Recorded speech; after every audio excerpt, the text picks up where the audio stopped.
shooting. Oh, I have to call you back. Hello, my fellow odd ones. Welcome back. It's Thursday. Let's bake.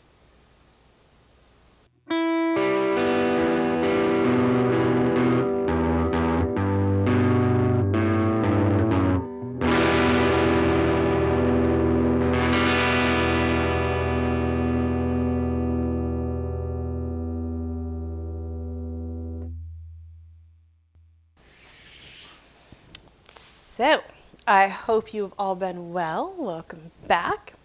If you're new here, I'm Rhonda. This is where I bake things and I talk about weird random stuff that I find interesting, ironic, amusing, or otherwise entertaining. And if that sounds like something that you might like, then please consider subscribing.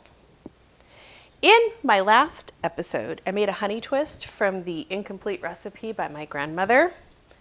It didn't last more than a few days in my house.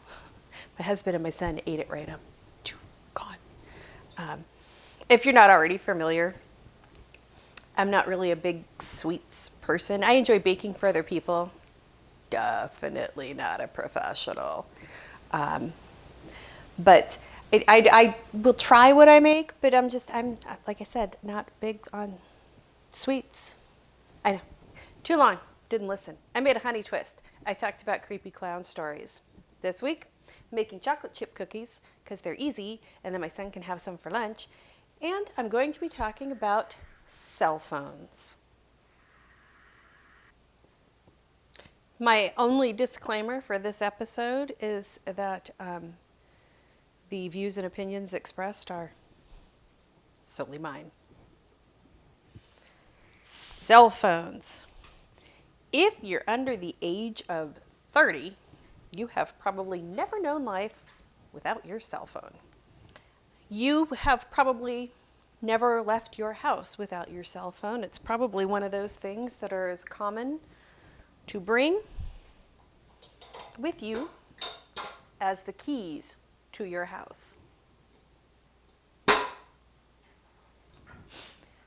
Life was not always that way. Once upon a time, our phones were attached to the walls in our house. There was a cord. Sometimes they were stuck right to the wall with a cord from the base to the receiver. And other times there was a cord to the wall to the base. And then the other cord from the base to the receiver. These are what's known as landlines today and were commonplace when I was a kid. It was a simpler time. We didn't have our phones with us all the time when I was growing up, and we spent an inordinate amount of time outside, far away from home, doing crazy things, like riding our bikes down hills, like this really steep hill with a turn at the end of it, that if you didn't turn in time, you'd either crash into a hill or fall off of it, one of the two.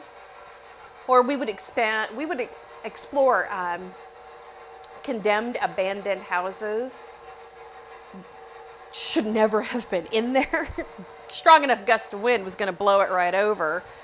Or you could fall through the floor. And if there was an emergency, you had to depend on the kindness of strangers to allow you to use their home phone. Stranger danger. Or you had to find a payphone.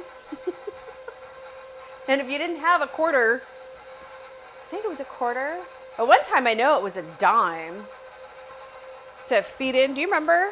Like when we were kids, was it a quarter? I think it was a quarter to make a phone call. But if you didn't have a quarter, then you had to call the operator to call your parents collect. That always made them happy. So that you could go, Timmy fell down the well. I remember when I was a teenager and I got my very first phone for my bedroom. Oh my gosh, I was so excited. Because before I'd have to go like hide out in a different room if I wanted to talk to, my friend. I didn't have friends plural really in high school. I might have had like one, maybe two that I spoke to with frequency or hung out with. But having the phone in my room meant that my brother couldn't bother me. And if I wanted to be on the phone in the evening, then I wasn't going to get in trouble by my parents when they went to bed for being out in the front room on the phone. I'd be on the phone in my room. Of course, I did from time to time get grounded from the phone. Then I wasn't allowed to call my friend, and I had to give up my phone so that I would follow the rules. What are you going to do? Cordless phones, something totally different. I mean, you still had the base attached to the wall by a cord, but a cordless phone, holy my goodness. We had those when I was maybe in my late teens, early 20s. I didn't have one in my first apartment with my roommate. My first solo apartment, I had like a 50-foot cord that plugged into the wall and into the base of the phone. And then I got another, probably 10 or 20-foot cord to attach the receiver to the base, and then I could be anywhere in my little tiny apartment on the phone. I just had to remember to take the base with me. But when I was able to afford a cordless phone, oh my gosh, that was so cool. I could sit outside with the door closed and be on the phone. It was amazing. One time, one of my neighbors and I, we were on the phone with each other. Lived in the same building, a couple of doors down from each other. There were days that we just didn't feel like, she didn't want to go down the stairs to come to my place, and I didn't want to go up the stairs to go to her place, because whatever. So we were on the phone. And we each left our respective apartments and walked to the benches in front of our building, sat down opposite each other, stared at each other, carried on with our conversation while still on our phones because we thought that was funny.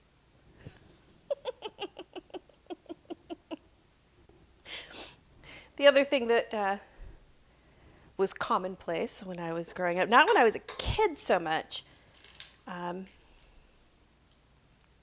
answering machines. Much like today's voicemail, these devices were used to collect phone calls when you weren't home. You could put an outgoing message in, and your family or friends would leave you a message, and you'd get it when you got home. There was no beeping into your machine yet at that time. I think one of my favorites was when I shared my very first apartment with my best friend, and we had our answering machine, and it was around Christmas time. And our outgoing message was simply, "We're not home, so leave a message, fa la la la la la la la." Another thing that's commonplace with your cell phone today that we didn't really have early on with landlines, call waiting. If somebody called your house and you happened to be on the phone, they got this sound.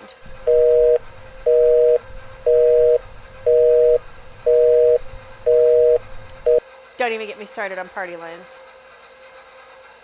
No, not phone numbers that you would call and have some sort of telephonic party with your friends. And maybe they weren't commonplace everywhere, but I know in the little town that I was in Colorado, we had a party line, which basically meant if somebody else was on the phone, whether or not they lived in your house, you couldn't make a phone call until they were done. Imagine needing to make an emergency phone call. Speaking of 911, not even a thing until the FCC met with the American Telephone and Telegraph Company, AT&T, to establish a means for a universal emergency number in 1967. In 1968, they announced that they would establish the digits 911 as a universal emergency because it fit most of the criteria. It was brief, it was easy to remember, and it could be easy enough to dial in the event of a real emergency. The other added bonus was at that time, those digits weren't assigned to an office code or an area code or any kind of service code whatsoever. So Congress passed legislation after backing the proposal. It still was not universally used throughout the United States. In 1973, the White House's Office of Telecommunications issued a policy statement recognizing the benefits of having this emergency service number and encouraged nationwide adoption of it. And even then, by the end of 1976, only 17% of the U.S. population had access to it. By the end of 1979, only 26% of the U.S. population did, and even today, it's still only around 96% of the U.S. being covered by some sort of 911 emergency service. Know what else we didn't have? Caller ID. Your phone rang. You didn't know who was calling. It was a surprise. So that's where answering machines, at the later time, came into play, because then people would do stuff like screen their phone calls. Hey, Gwen Stefani sung about that in her Spiderweb song. She's got to screen her phone calls. Do you know how often I screened my phone calls when I had an answering machine and I did not have caller ID because it was an extra service that I couldn't afford? All the time. All the time.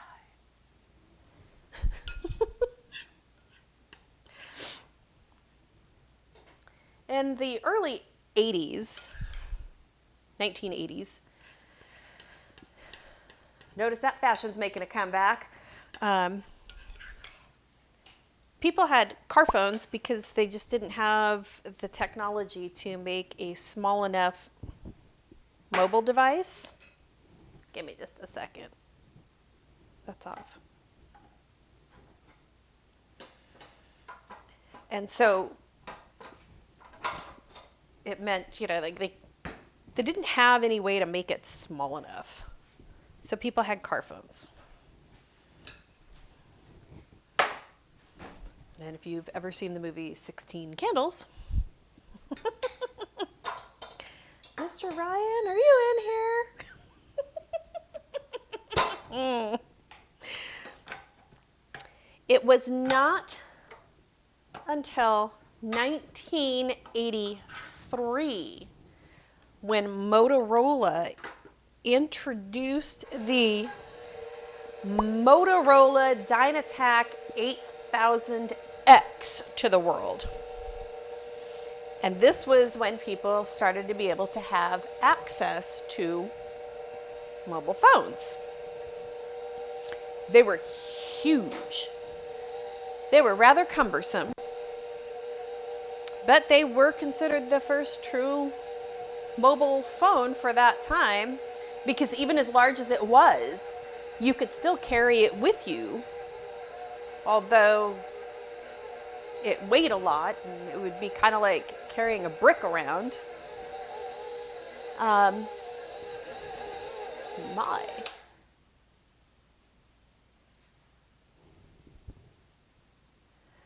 Really, they were expensive. They were not as reliable as today's phones, and the battery life was pretty wicked short. They weren't I mean, maybe some wealthy people would have a mobile phone, but they were primarily used for sales and business.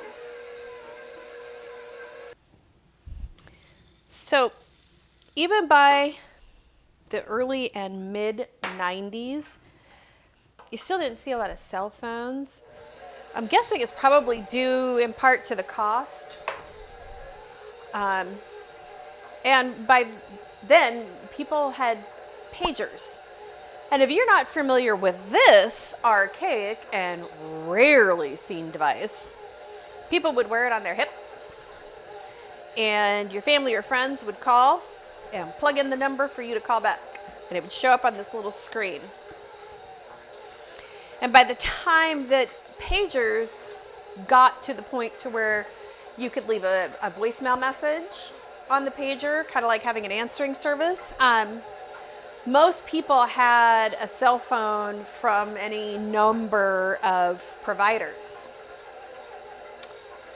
The progression of the cell phone can be seen in the following images.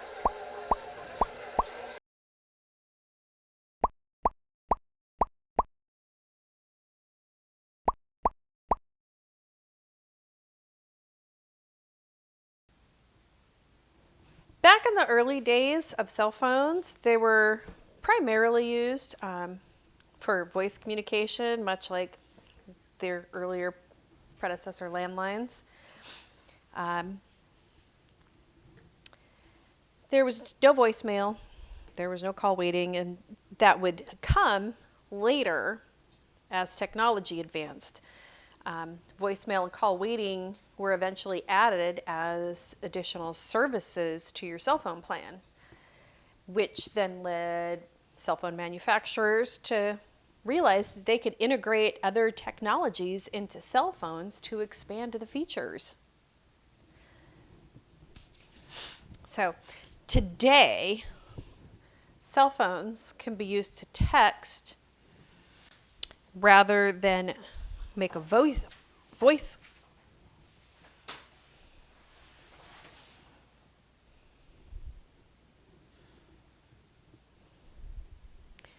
He seriously army crawled into the kitchen. I put some on there. No more.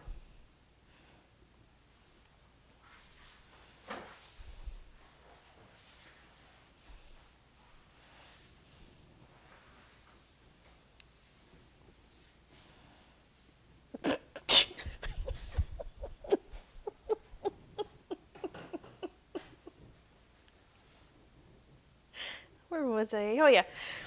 So today, cell phones can be used to text rather than call,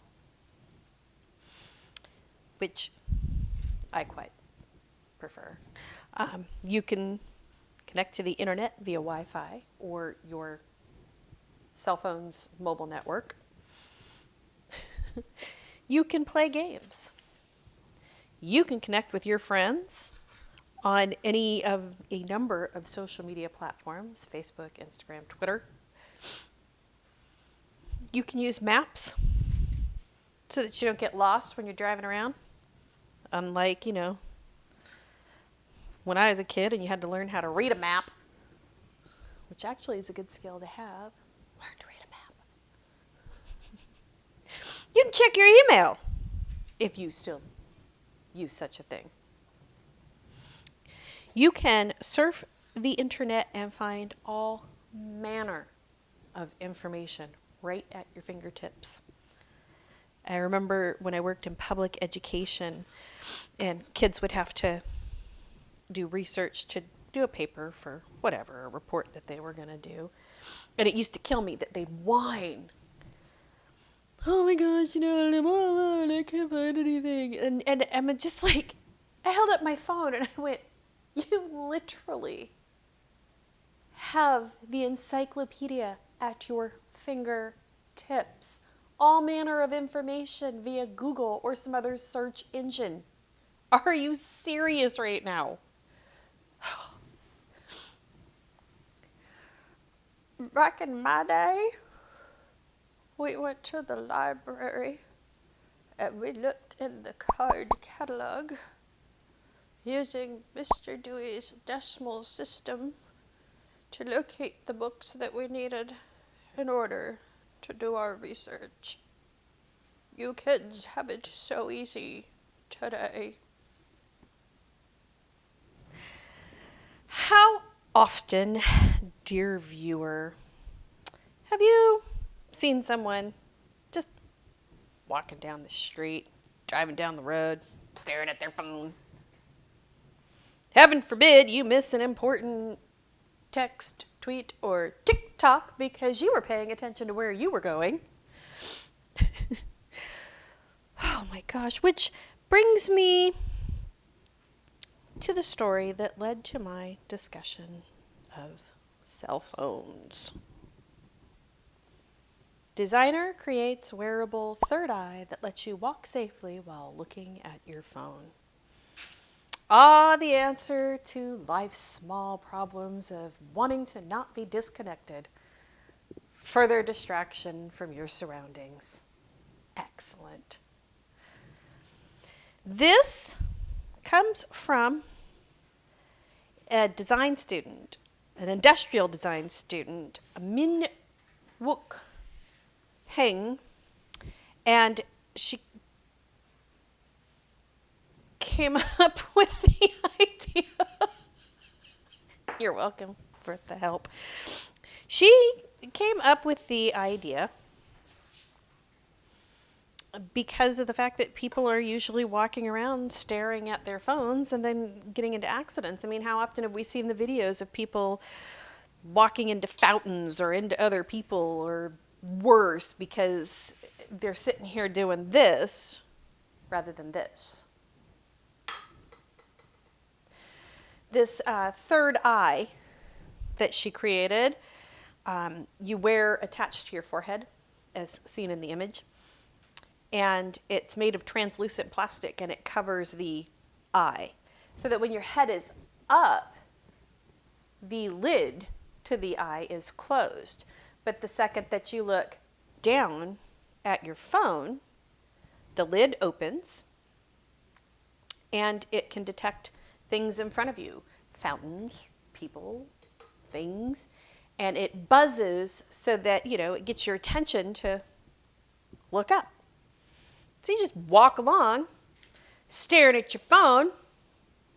Bzz, bzz, bzz, bzz. I mean, it sounds really genius, but do we really need another reason to not pay attention to our surroundings and what's going on around us? Because not paying attention to those things is how Ted Bundy got away with murder. Literally. Don't get me wrong. I have a cell phone. I use it to text people. I use it to surf the web when I'm too lazy to go sit at my computer and I want to sit in my recliner. Who doesn't want to do that? I don't live and die by my phone.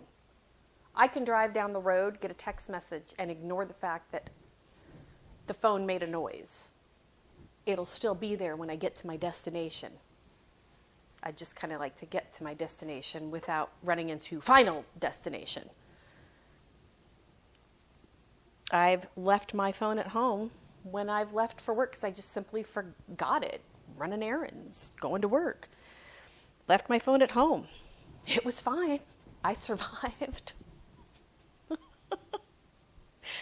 So much of our lives are so consumed by these phones. People use them for any number of things, from phone calls to text messages to any number of apps to games, whatever. People in the younger generation, many of them seek validation via likes and comments on their social media platforms. Like and subscribe. We watch movies. We watch little silly short things on TikTok or Instagram. We are more connected to our phones than we are to each other. How often have you been out at a bar or a restaurant and people spend more time staring at their phones than they do interacting with each other? Better yet, how often have you been driving down the freeway at 70 plus miles an hour and somebody, no hands on the wheel, both hands on the phone, staring at it? Seriously, put the phone down. Yeah, I could go on more of a rant about cell phones and how they've taken over our lives, but here are the cookies. They look and they smell delicious. Yummy. What are your thoughts about cell phones? Have they made us more withdrawn and less socially active and aware of things and those around us? How much has your cell phone taken over your life? Could you function for a day without looking at it? What if you forgot it at home? Would you survive? Sure, it's great technology, don't get me wrong. But in my personal opinion, it's made us less sociable, less aware of what goes on around us, and more insecure about what the world thinks about us. We all need a break from it from time to time. It's good for your personal relationships, your mental health, and your physical health. Studies have shown that because of all of the time that we spend looking down at our phones, we're developing what's called turtleneck. And that just doesn't sound good. Until next time, be kind to each other, be compassionate, hang up your phone and go have a conversation with someone in person. I'll see you soon. Bye.